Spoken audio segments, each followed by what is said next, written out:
With all that being said, that brings us up to date, with 13 Final Fantasy games, though we're far from done. There are many other games to talk about, sequels, prequels, spin-offs, and related games. We'll start by talking about the sequels and prequels. The tradition for each Final Fantasy game is to have its own enclosed and completed story, with no relation to the previous games, and it started all the way back with the first game, Final Fantasy. The game was conceived at a time when Square was uncertain of their own future as a company, and did not believe that there would be any chance to do a sequel. When it came to make one due to the game's success and fan demand, rather than try to shoehorn in a direct sequel, Final Fantasy II was created as a completely separate game, though it maintained many of the themes from the first game. This started a tradition that even though the Final Fantasy game in its own story in its own world, each game contains certain common threads that tie the series together.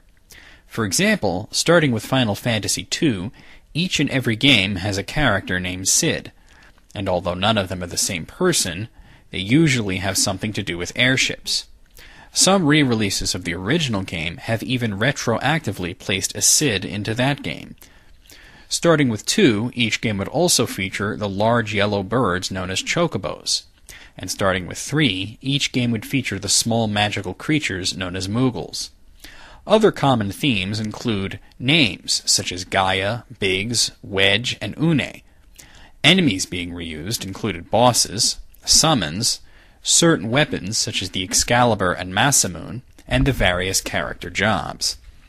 That being said, this tradition of having games related in themes but not in plot was broken with the release of Final Fantasy X-2 for the PlayStation 2. The plot follows that of Yuna, the female lead of Final Fantasy X, who is joined by 2 other characters, Riku and Pain. Other than being the first sequel game, it is also the first Final Fantasy game to feature an all-female party, only 3 characters that never change or switch out, and multiple endings depending on how much of the game's many optional quests are completed. The gameplay is fairly similar to 10, with the sphere grid being replaced by dress spheres. As there are only ever 3 party members, a greater emphasis is placed on learning and mastering new jobs. The game features a large amount of side quests and mini-games to play, and a much more lighthearted atmosphere than its prequel. Some of these aspects have been criticized, however the game generally has received high praise and sold remarkably well. After the release and success of Final Fantasy X-2, and knowing that Square was now willing to do sequels to their more popular Final Fantasy games, one of the most requested games became a sequel to their huge hit Final Fantasy VII, and they would not have to wait very long, though the result is anything but what you'd expect. Before the sequel, there was a prequel known as Before Crisis Final Fantasy VII, an action RPG that centered around the Turks, a group of characters from 7. Before Crisis was the first original game Square released exclusively for mobile phones, and has never been localized nor ported to consoles. Dirge of Cerberus Final Fantasy VII for PlayStation 2 is a sequel, but only in the sense that the events of the game take place after the events of Final Fantasy VII, and that they share some of the same characters. The game is not even an RPG, but it is in fact a third-person shooter with some light RPG elements. The main character in the game is Vincent Valentine, with the only other major character returning from 7 being Yuffie Kisaragi, with other major characters having only cameos. The plot has to do with a new threat from Hojo, the scientist who created Sephiroth, and the Omega weapon. The game received mixed reviews and suffered weak sales compared to other Final Fantasy games. Square later released a sequel to the sequel, Dirge of Cerberus Lost Episode Final Fantasy VII for mobile phones, which helped flesh out the story further. Next came a sequel to Final Fantasy XII called Final Fantasy XII Revenant Wings for the Nintendo DS. Revenant Wings followed the main character from 12, Vaughn, who now operates as a sky pirate with his own airship. The game employed elements of real-time strategy games, with characters attacking enemies automatically as soon as they're in range, and the player giving orders. The game could be played completely using the DS's touchscreen controls. The game received good reviews and sold well. Next came another action RPG prequel to Final Fantasy VII, Crisis Core Final Fantasy VII for the PlayStation Portable.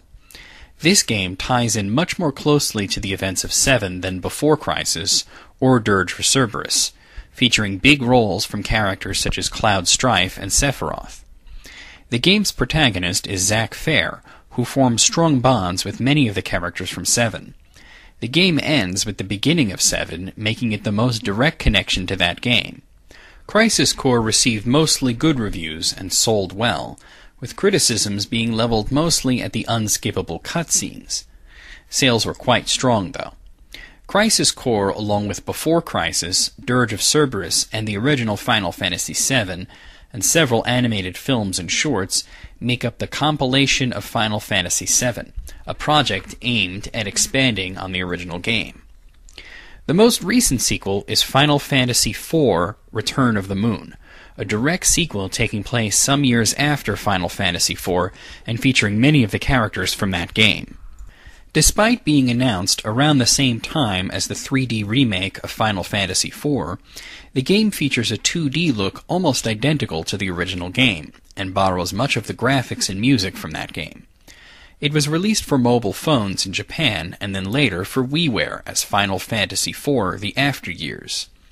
The mobile version features 3 separate chapters that could be bought separately, while the WiiWare version is complete, but offers several smaller chapters that could be purchased separately from directly in the game. The gameplay is mostly unchanged from 4, with the addition of moon phases affecting enemy behavior and weaknesses being added in. The game received mixed reviews, with most of the issues being with the throwback graphics and music. While some praise the game for being nostalgic, others condemn the game for reusing most of the graphics and music from 4. There are currently 2 games planned for release in connection with Final Fantasy XIII. The first being a traditional RPG for the PlayStation Portable, Final Fantasy Agito XIII, and the second being an action RPG for the PlayStation 3, Final Fantasy Versus 13. Neither game has a release date, and not much information is available for either game, but they are known to take place in the same world as Final Fantasy XIII, without necessarily sharing the plot of the game. Together, the 3 games make up Fabula Nova Crystallis Final Fantasy XIII, similar to the compilation of Final Fantasy VII. Well, that's it for sequels and prequels. Join me next time and we'll talk about the many spin-off games that have become available.